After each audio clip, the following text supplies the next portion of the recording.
Dan Shonka, OurLads.com. Dan, I hope all is well. Welcome into the game, even though the sky is not really falling here in T-Town.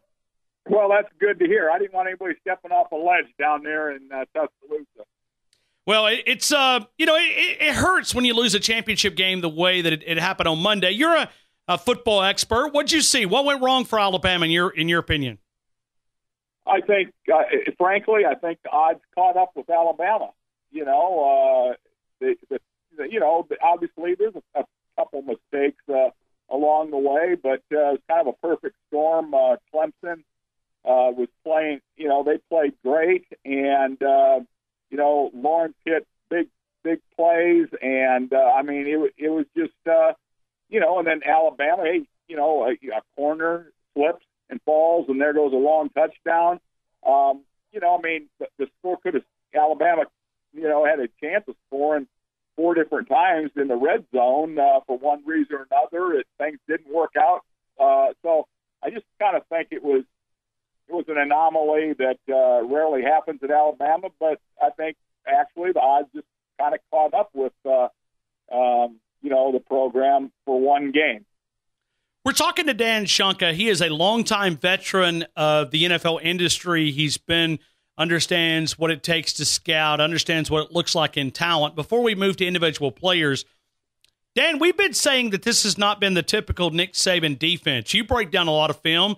There was some mistakes that you don't see in a Nick Saban-style defense that happened this year. Was that talent, or can you put your finger on maybe some of those reasons?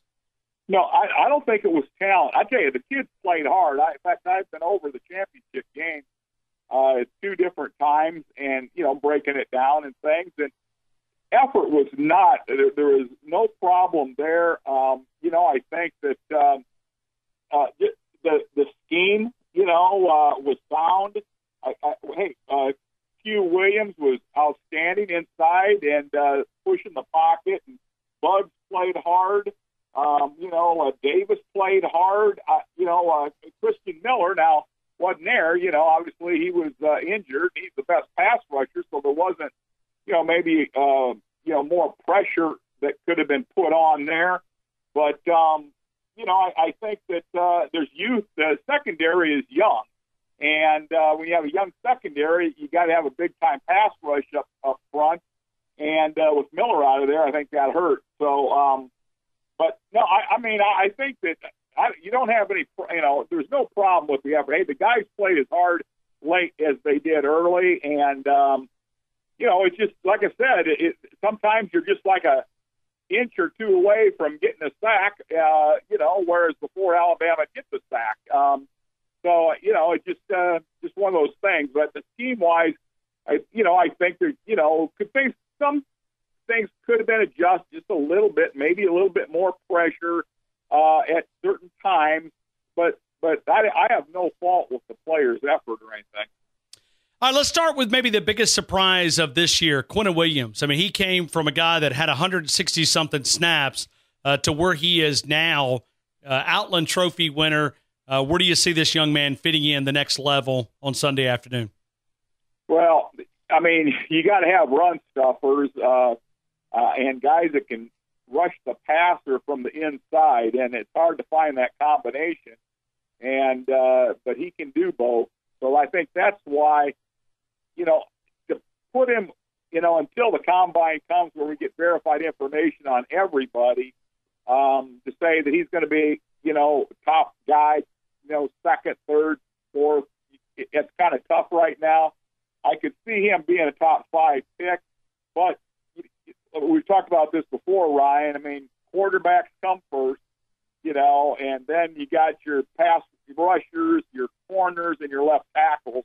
There's no left tackles going to be up there. Possibly, there might be a corner forming in that top 5, but the quarterbacks, hey, we'll see. There's only one, in our opinion, it's going to go in the first round now. Murray, I guess he came out today or what have you, but I just, like I said, I'm not in the same side with everybody else. This guy going to be a world beater in the NFL. So I've got Haskins up there, and then you got your pass rushers, who I think there'll be a couple pass rushers. I think there'll be possibly the corner, a quarterback, and then no left tackles, though. Okay. So I guess that would help us segue into that next conversation. When you look at Jonah Williams, where do you see him? Is he a top 15 pick, or do you think he slides a little bit? No, I think. Well, I first of all, I think. I mean, to me, he'd be an All-Pro guard next year. Okay, I really believe that. But you can't kick everybody inside the guard either. This league really needs tackles. So, in our earlier newsletters and things like that, I had Jonah, he was our top guard, but I've since moved him out now to he's our top tackle, left tackle. He's just going to have to, the thing is, I consult with so many different teams, Ryan. I know what the offensive line coaches want, and they want a guy with length out there. They want a guy with 36-inch arms. They want a guy that's 6'6" and change. And that's not Jonah. So, but that being said, he's going to go in and start for somebody at left tackle. So if he has a problem after a while, or he has some problems, then he'll get kicked inside the guard. But, this is a guy, to me, is a 5-for-1 football player. He can play either guard, either tackle, or he could be a center maybe down the road in his career. So I think that he's one of those kind of guys that's rare. So he probably will be in the top 10. But I don't think he'll squirm up in the top 5 like, we've had a few of those guys last few years ago where we had, a couple guys get in the top 5. But I don't think he's there because the pass rushers will, take that. We're talking to Dan Shonka. The website is ourlads.com. He's one of the guys that we've depended on for many, many years. I mean, I remember the comment, and it was not a very popular comment, but when Vince Young was coming out, Dan Shonka told me that would be a $50 million mistake, and I'll never forget it. I kept thinking, man, he sees something that other people are not able to see, and he ended up being a guy that was so correct. Dan Shonka, ourlads.com. We have been featuring him for many, many years. Let me continue in the first round and see if there's any other guys that you see from Alabama that you could see maybe slipping in that first round. Well, Deontay Thompson, is he not coming out? He is not coming out according to what we've spoken to. I mean, there was an indication that he would. The 4 players that announced earlier this morning was Jonah Williams, Quinna Williams, Josh Jacobs, and Irv Smith. Yeah. Now Irv, he kind of gets moved into the toward the top of that tight end group. The big Missouri tight end did not come out. He's staying in. Albert O, I'll call him. But Fant is up there from Iowa. But Irv he could possibly get in that bottom of the first round. Probably more second-round guy, but he could possibly squirm in there somewhere. So I think, Jonah is for sure going to be in there. Like I said, I got him at number 10. He possibly could go, a little higher, depending on what team, wants to grab him. And then, of course, Quinnan is up there. He'll be the first Alabama player taken, I believe. I know Davis is not coming out now. Was that a good move for him? Was that a good move for Raekwon Davis to come back? I was surprised about that, but I can't argue that. This is an outstanding year for defensive linemen, and next year his stock might even be higher. So that's one of those spots where if there wasn't a ton of defensive linemen and he stayed in, I'd say that's a mistake. But right now, I can't say that. Let me ask you about Josh Jacobs. This young man runs like it's his last day on the earth. I mean, he runs so hard, does things that he's just a complete package. Where do you see Josh Jacobs on Sunday afternoon? Yeah, no, I think you're exactly right. He's going to be probably in that second round area, unless, again, somebody late in the first falls in love with, and they need a guy like that because he can do it all. Obviously, he returns kicks, he catches the ball out of the backfield, he's a slasher. Makes people miss, which, you love to see in space. Outstanding quickness, and change of gears. He does everything really nice, and I think that he's going to be a great complement to a team that maybe has, somebody that's a pounder in there already, but he's the guy that can be your third down guy, or you put him in. Now, hey, really third down starts with first down in the NFL anymore because your base offense is 3 wide receivers, for instance, and then you put a guy like Jacobs out there in the backfield. He'll be able to everybody's going to be split out and separated a little bit to give some natural running lanes, and Jacobs can take advantage of that. So he's going to be in the second round, I believe, somewhere, Ryan.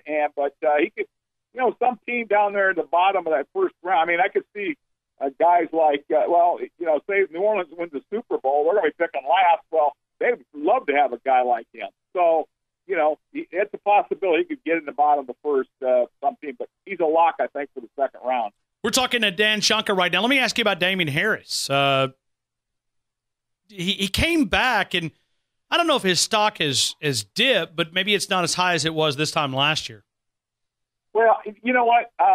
He's our top guy. Oh, he is? Okay. He's our top running back. I mean, in fact, he didn't get much tread worn on those tires this year because of, rotating with the Harris, and Jacobs and that. So, but I think he's that pounder that I'm talking about. He can drop his shoulder, run over people, or I call him a closer. That's the kind of guy that I want to close my game when we're up a couple touchdowns and want to get out of there. Just keep giving him the ball, and hey, save him for late in the game if you have to, but he can close the game out for you. But no, I really like him, and a very powerful man, and so in fact, he'll probably be at the top of the second. I don't have any running backs in the first round, okay, but he's my top running back. Dan, this is a really hypothetical question, but when you look at Tua Tagovailoa in the 2020. Could he be a top pick? I mean, could he be that guy with his arm talent? Yes, absolutely. I tell you, he puts that ball right on you, and I think that next year with Herbert coming out of Oregon, I'd have Tua ahead of him, and there's other quarterbacks that Fromm or what have you are coming out. I mean, right now I'd have Tua as the top quarterback. And, his ball placement is uncanny. And, in fairness, too, to, the rest of the country, Alabama's probably got the 3 best wide receivers out there that he's throwing to that will make those big plays and things like that. He gets it close, but, hey, he puts it right on in his ball placement and accuracy. And, we've talked about this before, and, you complimented us on Vince Young, but you remember last year we were way ahead of the ball game on Baker Mayfield, and that's what Baker could do. I mean, Baker had outstanding accuracy and made great decisions, and of course he's a good athlete. He thinks Tua is a really good athlete and studies hard. So, I really right now I would say Tua is going to be the top quarterback next year, but like I said, that's a year away. Dan, final question as we wrap things up. I know you got a very busy afternoon. The discussion is Jalen Hurd has put his name in the transfer portal, which is now he's looking around. There's a lot of reports that he's going to Miami to take a visit, not that he's going to officially go there. But let me ask you, did you see something in Jalen Hurd that maybe has changed your opinion on playing Sunday afternoon? I mean, can he play on Sunday afternoon at the quarterback position? I think so, because first, nowadays, Ryan, you've got to be able to be mobile. You can't just stand back in the pocket. You've got to have some mobility because a quarterback being able to scramble for positive yards is just like a check down pass. They can get out and get 3 or 4 yards. You want that, and Jalen can do that. And he improved his. It looked like to me. I mean, in a limited sample, that he improved his accuracy this year. Oh, a ton. Yeah.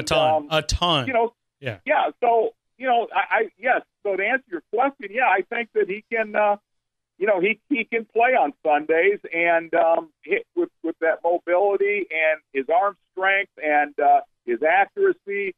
Then he's got one more year to play wherever. So, yes, I think he'll probably go. I could see him go in the second, third round. Again, depending on a lot of things in this next year, but he's going to go. He's going to be somewhere. There it is. Dan Shonka, talk about the website. I mean, because it's a comprehensive website as you cover the transition from the college game to the NFL game and all the things in between. But the busy season is upon us here as we march down to Nashville, Tennessee, coming up in, I guess it's April or May. Is it April or May? April. Yep, April. In April. Yep. Yeah. No, I tell you, if fans go to ourlads.com, we've got. In fact, what we'll be doing here, our staff will be doing the next couple of weeks, actually putting on freshmen on the depth charts and things like that too, and then moving the draft choices toward the end of the depth chart. But anyway, we've got color-coded depth charts, how we got to see the guys graded in color codes, and then we got, of course, all the NFL depth charts up there, and we've got the Senior Bowl roster up there, the East-West roster up there, all the declared juniors and things. But there's a lot of things on the Our Lads website that's done by professional football scouts and articles and things like that I think fans would really like to see. So ourlads.com. It is ourlads.com. Dan Shonka, as always, thank you for your time. And I know we'll be visiting quite frequently as we march down to Nashville, Tennessee. Thank you for your time. Looking forward to it, Ryan. Thanks a million.